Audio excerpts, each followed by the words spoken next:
Hello and welcome to your YouTube channel SP दुवंता।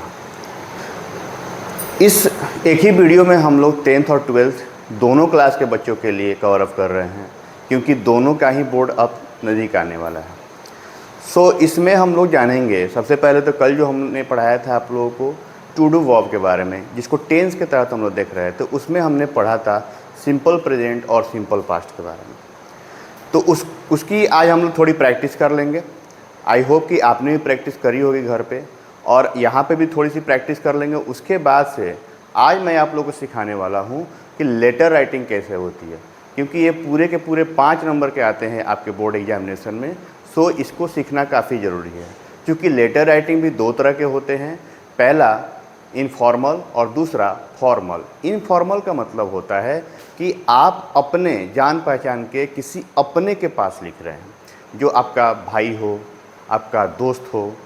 इस तरह से इनफॉर्मल लेटर लिखा जाता है। जबकि फॉर्मल लेटर उसको लिखा जाता है जो ऑफिशियल हो, रेस्पेक्टेड हो।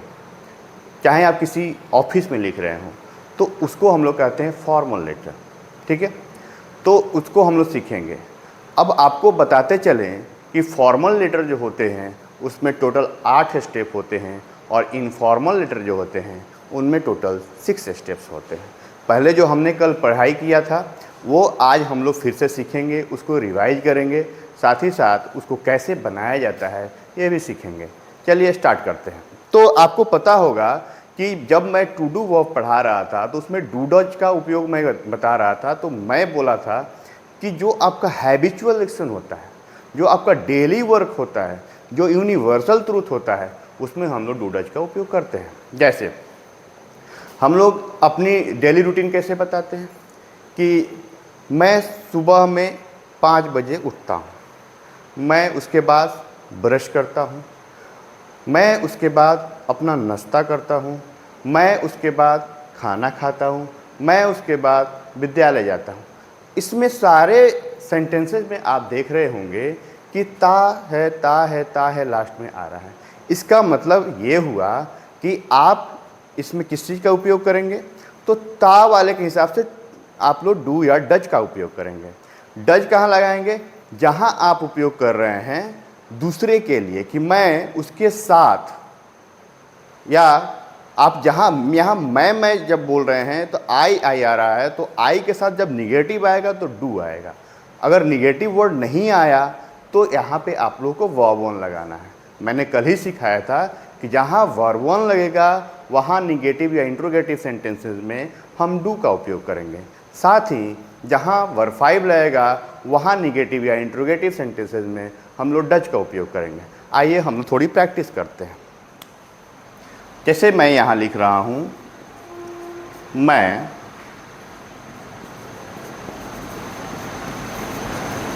विद्यालय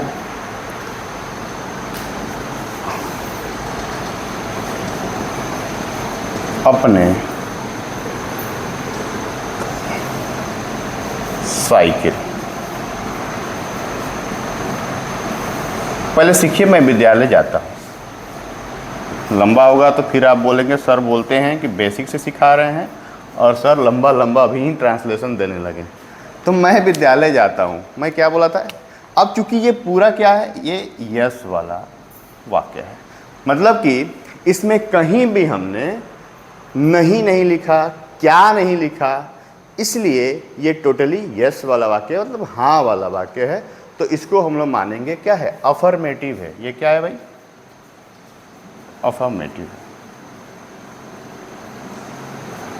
ठीक है, तो मैं क्या बोला था कि पहले यहाँ देखना है और फिर यहाँ देखना है। मैं ता है, सॉरी ता हूँ होगा। सबसे पहले यहाँ हम लोग देखेंगे, उसके बाद सीधे लास्ट में देखेंगे, मतलब कि सब्जेक्ट कौन सा है और ये कौन से टेंस में है। सबसे आसान तरीका यही है। तो सब्जेक्ट क्या है? आई। अब जैसे आई आया तो हम लोग क्या समझेंगे? हम लोग समझ जाएंगे कि इसके साथ वर्ब का कौन सा रूप आ रहा है? वर्ब का पहला रूप आ रहा है। तो जाना का क्या होता है? तो गो होता है। तो इसीलिए हम लोग क्या लिखेंगे?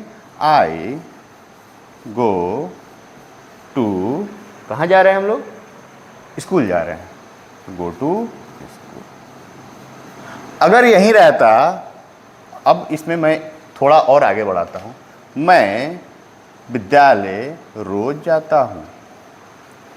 अब आप भी जानते हैं कि रोज का क्या होता है, एवरीडे या डेली, तो यहाँ क्या ऐड कर देंगे, डेली। हमारा वाक्य बन के पूरी तरह तैयार है। तो इस तरह से हम लोग बना सकते हैं। अब यहाँ ता हूँ के बदले अगर यही रहता ता था, मैं विद्यालय जाता था या गया, जाता था या गया। अब ये चूंकि था वाला बात आ गया, यानी कि ये क्या हो गया, ये पास्ट हो गया। पास्ट हो गया यानी बीत गया। तो बीत गया तो हम लोग यहाँ क्या करेंगे, इसको हम लोग देखेंगे कौन से टेंस में है। तो मैं क्या बोला, मैं शुरू में ही बताया कि पहले तो हम देखेंगे कौन सा सब्जेक्ट है। क्योंकि सब्जेक्ट नहीं पता होगा तो हेल्पिंग वर्ब हम अच्छे से नहीं लगा पाएंगे। हेल्पिंग वर्ब नहीं लगा पाएंगे तो हम लोग अच्छे से नहीं पता कर पाएंगे इसमें वर्ब का कौन सा रूप लगेगा। तो यहाँ देखिए मैं, अब यहाँ देखिए ता था या गया। अब इससे हम ये समझ रहे हैं कि इसमें किसी तरह का नहीं या क्या नहीं है। इसका मतलब ये भी क्या है, ये भी अफर्मेटिव है। ये भी क्या है, अफर्मेटिव है।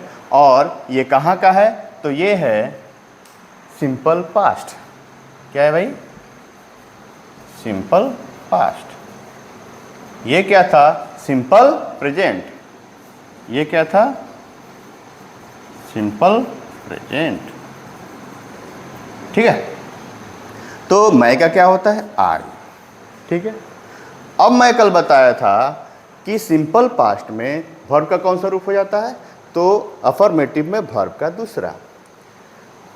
केवल आपको अफर्मेटिव में ही सोचना है, क्योंकि आपको मैं कल ही बताया था कि निगेटिव या इंट्रोगेटिव वाली जब बात आएगी तो उस समय टू डू वर्ब में केवल वर्ब वन का प्रयोग होता है। ठीक है, चाहे डू हो, डज हो या डिड हो, उसके साथ केवल और केवल वर्ब वन का प्रयोग ही होगा। तो ये क्या हो गया, आई। अब जाना का वर्ब टू क्या होता है, वेंट। आई वेंट टू, कहाँ जा रहे हैं भाई, तो विद्यालय। ये भी बन के तैयार हो गया। अब इसको ही हम लोग निगेटिव बनाते हैं कि मैं विद्यालय नहीं गया, है ना। जैसे आप लोग ही बोलते हो कि आज मैं विद्यालय नहीं गया। इसको बोलचाल में कैसे प्रयोग करेंगे, आई डिडंट गो टुडे। ठीक है, कहाँ गो, तो I didn't go school today. I didn't go to school today, मतलब कि आज मैं विद्यालय नहीं गया। ठीक है। तो इस तरह से आप अपने बोलचाल में भी ये सारे सेंटेंसेस उपयोग कर सकते हैं। और इस तरह से क्या होगा कि आपकी स्पीकिंग स्किल भी धीरे धीरे सुधरेगी। क्योंकि मैं क्या बोला था कि हम लोग स्पीकिंग स्किल ही सुधारने के लिए इसको हम लोग स्टार्ट कर रहे हैं और धीरे धीरे हम लोग सुधारेंगे भी। तो मैं क्या बोला है, यहाँ देखेंगे और सीधे यहाँ देखेंगे। मतलब कि इससे हम लोग ये समझें कि ये क्या है, ये अफर्मेटिव नहीं है, क्योंकि यहाँ क्या आ गया, नहीं आ गया। नहीं आ गया यानी कि ये क्या है, निगेटिव है। निगेटिव है और साथ ही कौन सा टेंस है, तो सिंपल पास्ट है। Simple past. मैं का क्या होगा, आई। अब इसमें किसी तरह का डू डज के बारे में सोचना है नहीं, क्योंकि ये सिंपल पास्ट है। तो इसमें केवल और केवल निगेटिव और इंट्रोगेटिव में हम लोग डिड का प्रयोग करते हैं। आइए देखते हैं। I did not go to school. ठीक है, ये आपका सिंपल पास्ट हो गया। अगर ये बना रहे होते सिंपल प्रेजेंट तो क्या होता, तो अब देखिए आई के साथ हम लोग क्या लगाएंगे, डू या डज। तो सोचना ही नहीं है, क्योंकि यहाँ हमने लगाया है क्या, वर्ब वन। और वर्ब वन लगा है, इसका मतलब डू ही लगेगा। इसका मतलब I do not go to school, है ना। ये वाला छोड़ देता हूँ, या मन करता आप डेली लाइफ में लगा देंगे, इसमें कोई दिक्कत नहीं होने वाली, ठीक है। तो इस तरह से टू डू वर्ब को हम लोग सिंपल प्रेजेंट और सिंपल पास्ट में बना सकते हैं। जब ही सी इट या सिंगुलर कोई सब्जेक्ट हो तो उसके साथ डज लगेगा, और जब यू वी दे या कोई भी प्लूरल सब्जेक्ट हो तो उसके साथ हम लोग डू लगाएंगे। इसमें कोई भी कन्फ्यूजन नहीं होनी चाहिए, आप लोग पहले से लगाते आए हो, ठीक है। अब इसी वीडियो में हम लोग सीखेंगे कि हम लोग लेटर राइटिंग कैसे करते हैं और कितने प्रकार के लेटर्स होते हैं, साथ ही कितने इसमें स्टेप्स होते हैं। आइए देखते हैं। पहले इसको आप लोग नोट डाउन कर लेंगे, फिर तब हम लोग अगली बारी में चलेंगे लेटर राइटिंग सीखने। तो आइए आप लोग देख लीजिए कि क्या क्या चीज़ लिखा गया है, और इसमें आसानी से आप लोग सीख सकते हैं। मैं विद्यालय रोज़ जाता हूँ, आई गो टू स्कूल। रोज़ का क्या हो गया, डेली होगा, क्योंकि ये अफर्मेटिव था। इसका ही निगेटिव मैं यहाँ बनाया हूँ, I do not go to school. आपको मन हो तो डू नॉट को एक साथ डोंट लिख सकते हैं, डिड नॉट को एक साथ डिडंट लिख सकते हैं, और उसको पढ़ते हैं शॉर्ट फॉर्म में डिडंट पढ़ते हैं। फिर उसके बाद से सिंपल पास्ट के लिए मैं लिखा हूँ यहाँ मैं विद्यालय, इसी का सिंपल पास्ट मैं विद्यालय जाता था या मैं विद्यालय गया। तो ये भी क्या है, टोटली यस वाला है, यानी सिंपल पास्ट है। तो इसको मैंने क्या बनाया, आई वेंट टू स्कूल, और इसका ही मैंने निगेटिव बनाया यहाँ कि मैं विद्यालय नहीं गया। तो ये निगेटिव हुआ तो इसमें डिड आएगा, और जैसे ही डिड आएगा मैंने बोला था डू, डज या डिड के साथ हमेशा वर्ब का पहला रूप लगता है। ये चीज़ आप लोग याद रखेंगे। तो जब डिड आया या यहाँ डू आया तो क्या लगा, वर्ब का पहला रूप, है ना।